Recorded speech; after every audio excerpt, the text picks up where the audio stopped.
officiel, les amis. C'est la bombasso du jour. Cette fois-ci, c'est officiel. C'est confirmé. Comme on dit, ça y est, le FC Barcelone a licencié Xavi Hernandez, le coach du Barça, ce matin même. Et j'ai envie de dire enfin, non pas parce que ça me fait du bien de le voir souffrir, Xavi comme ça, éjecté comme un malpropre, mais surtout parce qu'il fallait absolument mettre un terme à cette mascarade le plus tôt possible. On en a parlé évidemment hier sur la vidéo d'Hansi Flick qui va être normalement, je crois, être promu, annoncé officiellement apparemment lundi. Ce sera hyper important. Avec une présentation qui a été annoncée par Gérard Romero et Mundo Deportivo qui sera normalement jeudi ou vendredi prochain, juste avant la finale de LDC. En tout cas, on verra comment ça va se passer pour Flick d'ici lundi. Le dernier match du Barça, c'est évidemment dimanche, ou avec un timing qui est un petit peu spécial. Déjà, heureusement que le Barça annonce ce vendredi que Xavi partait avant la rencontre de Séville. Il aura le temps, 48 heures, pour parler à ses joueurs, dire demain après la séance en conférence de presse aussi qu'il part du Barça, que c'est officiel. Tous les joueurs du Barça pourront lui dire au revoir une dernière fois, lui témoigner un petit hommage avant qu'il parte. Donc heureusement que ce soit fait avant le match de dimanche et non pas lundi comme ça avait été évoqué. Et j'ai envie de dire franchement les frères, hein, tout ça pour ça. Tout ça pour exactement le même résultat qu'on avait prévu, que Xavi avait anticipé depuis le 27 janvier quand il a annoncé sa démission prochaine. Hein, je voulais un petit peu le communiqué de Laporta, communiqué officiel du Barça, qui a été écrit ce midi. Hein. Le président du FC Barcelone, Joan Laporta, a communiqué ce midi à Xavi qu'il ne continuerait pas en tant qu'entraîneur de l'équipe première pour la saison 2024-2025. Ça, c'est le premier paragraphe. Et je trouve qu'il est parlant parce que là, on a clairement l'information que c'est Laporta lui-même qui a annoncé qu'il prend la responsabilité à dire à Xavi qu'il ne continuerait pas l'année prochaine. Donc, c'est une décision assumée du président. Là, Laporta, il assume son choix. Xavi voulait continuer, il a changé d'avis en avril dernier. Malheureusement, ce ne sera pas le cas. En tant que fan du Barça, on ne peut pas être content. On est forcément dégoûté de voir et de constater comment ça se termine entre Xavi et le Barça aujourd'hui. Tu peux pas être satisfait de voir comment ça se termine. Alors, tous les commentaires qui disent « Ouais, mais c'est bien fait pour lui, il a mérité, etc. » Il n'a pas été intègre, etc. C'est vrai, il n'a pas été intègre parce qu'il n'a pas fait ce qu'il avait prévu de dire qu'il allait faire. Mais quand je vois des commentaires qui disent « Oui, mais Xavi, il n'a que ce qu'il mérite et tout », là, par contre, je suis pas du tout d'accord. Et on ne peut pas être content de voir ce qui se passe aujourd'hui, comment ça se termine, la fin de l'histoire entre Xavi et le Barça aujourd'hui. Ça fait vraiment de la peine à voir. On n'est pas un club digne. Le Barça ne respecte pas assez ses légendes. En tout cas, récemment, ce qui s'est passé avec Koeman, Xavi et Messi. Là, en plus, j'ai vu le coach de Séville, que le Barça va jouer en plus là ce dimanche. On a parlé en conférence de presse. Il s'est un petit peu payé Laporta, même beaucoup, hein, en disant que le Barça ne respectait pas sa légende. Il a pris l'exemple de Messi, de Koeman, de Xavi. Et là, en conférence de presse, c'est Pep Guardiola lui-même hein, qui a dit, on lui a demandé son avis sur ce qui se passe au Barça. Et texto, il a dit que le club a mal géré quelque chose. Donc, c'est bien la preuve qu'on est tous d'accord que quelque chose a mal été fait de la part de la direction du Barça. Encore une fois, le problème, ce n'est pas que Xavi parte, c'est évidemment la manière dont il part, dont il est éjecté, humilié honteusement sur la place publique comme ça. Il part par la petite porte, malheureusement, alors qu'on avait tout simplement juste à accepter sa décision qu'il avait donnée depuis le 27 janvier dernier, quand il dit qu'il partait, que le club Laporta Deco avait juste à attendre la fin de la saison pour voir si oui ou non il faisait un forcing pour le conserver ou non. La fin de la saison nous a prouvé que justement il ne fallait pas faire le forcing pour le conserver. Au lieu de le supplier à rester, il aurait juste fallu attendre la fin de la saison, attendre sa démission et ensuite recruter Hansi Flick comme c'est prévu du coup lundi qui arrive. Tout simplement, il aurait fallu faire ça. Malheureusement, comme on est un club à part, un club spécial, un cirque complet, il a fallu que justement les dirigeants, Laporta Deco, en viennent à supplier Xavi, qu'on ait un cirque complet. Et seulement 3 semaines plus tard, c'était le 27 avril, hein, on est le 24 mai, même pas un mois plus tard, après avoir annoncé fièrement que Xavi restait, finalement, il est licencié. On s'est encore une fois foutu la honte devant le monde entier. C'est le Barça. Mais bon, comme je disais, c'était impossible que Xavi reste une année supplémentaire dans ce cadre-là, ce contexte-là, cette ambiance, atmosphère toxique qu'il y a actuellement au Barça. Il va diriger son dernier match là ce dimanche face à Séville. On espère une victoire pour faire le bilan de ces 2 années et demie au Barça, au cours desquels son passage aura été assez mitigé dans l'ensemble, il faut le dire. Malgré quand même, et ça il faut le dire, une très belle Liga remportée 2022-2023, même si elle n'a plus la même saveur aujourd'hui, en tout cas, on n'a plus le même regard sur cette Liga avec ce qui se passe actuellement. Mais quand tu fais le bilan,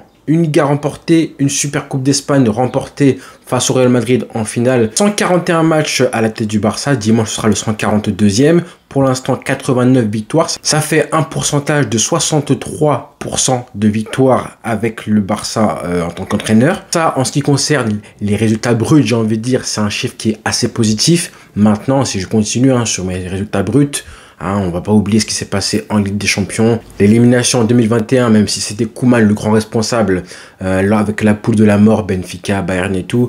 L'élimination au premier tour, et là il était 100% fautif en 2022, avec le groupe de la mort encore une fois, Bayern, Inter Milan, etc.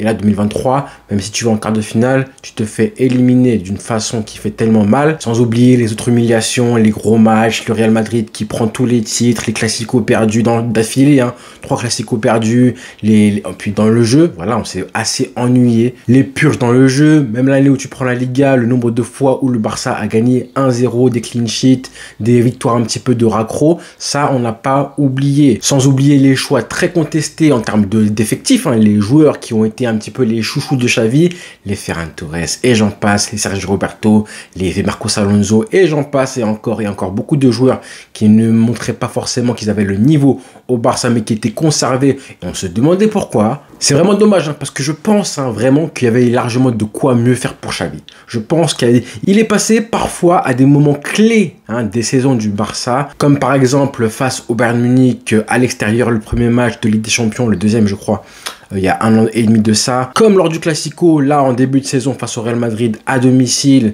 et même un petit peu avant ça, quand il a mal géré un petit peu l'effectif et les échéances à venir du club, comme là aussi évidemment forcément, là en quart de finale avec Araujo, ce qui s'est passé face au PSG, mais même aussi il y a 1 an et demi de ça, face à l'Inter Milan au match aller, quand tu perds 1-0, il y a eu des petits moments comme ça, où tu passes pas très loin à chaque fois, mais quand tu fais le bilan, c'est pas un hasard à la fin. C'est pas un hasard si à chaque match clé, comme ce que j'ai cité, et que ce soit toi en termes de coaching, ou que ce soit tes joueurs aussi, les cadres de l'équipe, et même les plus jeunes, peu importe, c'est pas un hasard si à chaque fois, il leur manquait ce petit plus pour être une grande équipe, pour renverser la vapeur, ou pour confirmer un avantage. C'est pas du tout un hasard. Peut-être qu'il manquait d'expérience, et c'est même sûr qu'il en manquait, peut-être qu'il manquait d'autres choses aussi, tactiquement, un petit peu plus de rigidité, un petit peu moins de naïveté, et je suis sûr, enfin j'espère qu'il apprendra de ses erreurs, que prochainement, peut-être dans 5-10 ans, si jamais il est encore sur le marché en tant que coach, peut-être qu'il reviendra au Barça. En tout cas, je lui souhaite d'avoir un bon parcours, une belle carrière de coach, parce que je pense que d'autres clubs viendront de taper à sa porte. Mais c'est vraiment quand même dommage, parce que malgré tout, même s'il n'avait pas toutes les armes nécessaires, je pense évidemment au numéro 6 et évidemment à l'après-Messi, l'effectif, un Barça qui ne peut pas recruter comme il pourrait. On lui a quand même fait un très beau mercato en 2022. Il n'avait pas toutes les armes, certes, mais il avait aussi pas mal de munitions pour faire beaucoup mieux que ça. C'est ce qu'on va attendre justement des prochains coachs du Barça, en l'occurrence Hansi Flick. Mais au moins, et j'ai vraiment intérêt et envie aussi de finir sur ça, c'est que au moins là on a un coach qui a laissé le Barça dans un état largement meilleur que quand il est arrivé en 2021.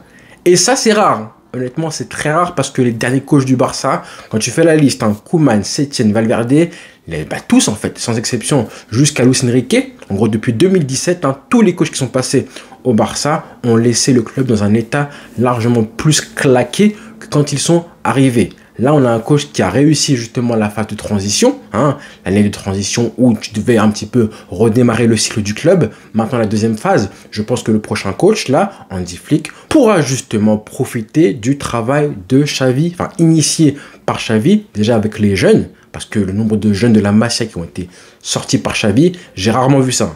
Et là, on parle de crack. On parle pas des petits jeunes sympas et tout. Rien que cette année, on a eu Lamine Yamal, Koubarsi, Fermin Lopez, 3 joueurs incroyables qui sont tous les 3 presque déjà titulaires, sauf Fermin Lopez, mais lui, il tape à la porte quand même de l'équipe type. Tactiquement, même si ça n'a été que par bride, lors de quelques matchs ponctuels, comme la Supercoupe d'Espagne en 2023, qui est pour moi le meilleur match de l'ère Xavi du Barça. Il y a aussi la première mi-temps, en tout cas, face au Bayern Munich en 2022, du coup, chez eux, en phase de poule de LDC. Ça a été trop rare, malheureusement, mais il y a eu des matchs où vraiment, en termes d'émotion, en termes de jeu produit, on a revu à quoi devait ressembler le Barça si vraiment on était une équipe tactiquement en place.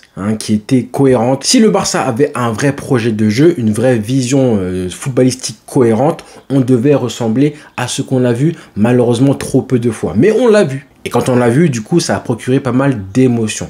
Donc merci pour ça. On se rappelle évidemment du 4-0, enfin du 0-4 au Bernabeu, même si on en a mangé un aussi à domicile un an plus tard. Toutes ces fois où quand même on a frissonné niveau football. Et ça on n'oubliera pas. Comme je disais, c'est le seul coach depuis très longtemps qui laisse le Barça dans un meilleur état que l'état dans lequel il a trouvé le club quand il est arrivé.